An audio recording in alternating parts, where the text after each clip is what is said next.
In 1559, the Catholic Church published an official document listing over 500 authors whose work was banned. It was called the Index Librorum Prohibitorum. Anyone caught reading, printing, or owning those books, they faced excommunication. They were trying to stop the printing press. That index ran for 400 years until 1966.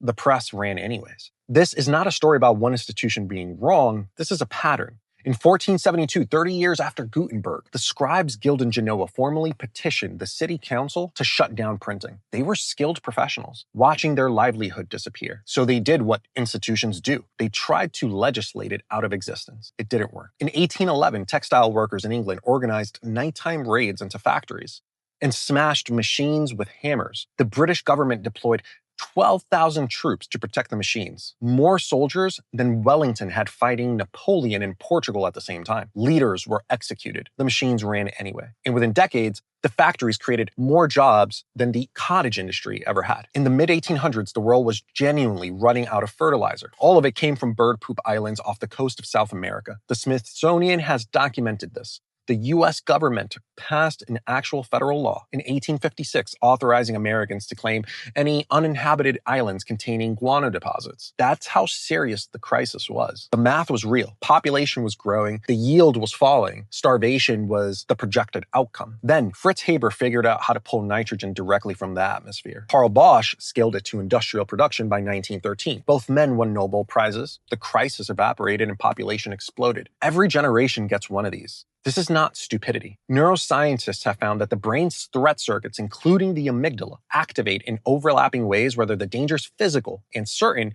or uncertain and anticipated. To your brain, not knowing what is coming registers as its own category of threat. And Kahneman and Tversky's research on prospect theory found that losses feel roughly twice as powerful as equivalent gains. The brain that erred toward fear survived long enough to have opinions. Your fear of AI is running on a 200,000-year-old software. It is doing exactly what it was meant and built to do. The church wasn't evil. The scribes weren't stupid. The textile workers had real grievances. They were all scared of something that genuinely was going to change everything. They were right about the change. They were wrong about the outcome. The press ran, the factories ran, the fertilizer crisis ended, and the people who were already moving, they didn't wait for the dust to clear.